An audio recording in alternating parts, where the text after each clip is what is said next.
ఒక్కసారి కస్టర్డ్ డిజర్ట్‌ని ఇలా ట్రై చేయండి. చాలా నచ్చుతది. అండ్ మీకు నా వీడియోస్ నచ్చినట్టయితే ప్లీజ్ నా ఛానల్‌ని సబ్స్క్రైబ్ చేయండి.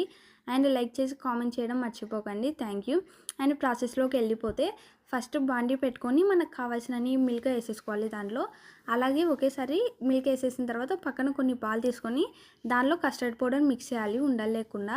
కస్టర్డ్ పౌడర్ సూపర్ మార్కెట్‌లో కానీ, డీమార్ట్‌లో కానీ దొరుకుతది బయట. అండ్ డీమార్ట్‌లో అయితే బై వన్ గెట్ వన్ ఉంటది. ట్రై చేయండి.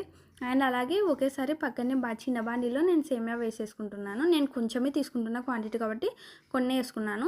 ఇంకా దాంట్లోనే వాటర్, షుగర్ ఏసి బాగా మెత్తగా అయ్యే వరకు వెయిట్ చేయాలి. ఇక్కడ పాలు పొంగొచ్చేసాయి. ఒక 2 టైమ్స్ అట్లా పొంగిన తర్వాత వెంటనే కస్టర్డ్ పౌడర్ యాడ్ చేసేసి ఒక 5 మినిట్స్ ఉంటే చాలు. కొంచెం గట్టిగా అయిపోతది. వెంటనే ఆఫ్ చేసేయాలి. ఎక్కువ గట్టిగా అవ్వద్దు, కొంచెం చాలు. తర్వాత ఇక్కడ నేను బ్రెడ్ స్లైసెస్ అన్నీ కట్ చేసుకుంటున్నాను సైడ్‌లో. ఆ సైడ్‌లో వేస్ట్ చేయకుండా మిక్సీ పట్టి పెట్టుకుంటున్నాను ఇక్కడ. ఇంకా ఈ ప్రాసెస్‌లోకి వచ్చేస్తే ఒక బౌల్ తీసుకొని దాంట్లో ఫస్ట్ బ్రెడ్ లేయర్ పెట్టుకొని, తర్వాత బాదం లేయర్, అండ్ తర్వాత సేమియా లేయర్, తర్వాత అగైన్ బాదం లేయర్, అండ్ తర్వాత మళ్ళీ బ్రెడ్ లేయర్ పెట్టేసి మళ్ళీ బాదం పోసేసి దాని మీద మనం ఆల్రెడీ బ్రెడ్ యొక్క సైడ్‌వి మిక్సీ పట్టి పెట్టింటాం కదా, అదంతా గార్నిష్‌గా వేసుకొని దానిపైన మళ్ళీ డ్రై ఫ్రూట్స్ ఏమన్నా అవైలబుల్ ఉంటే మీకాడ అవి వేసుకోండి.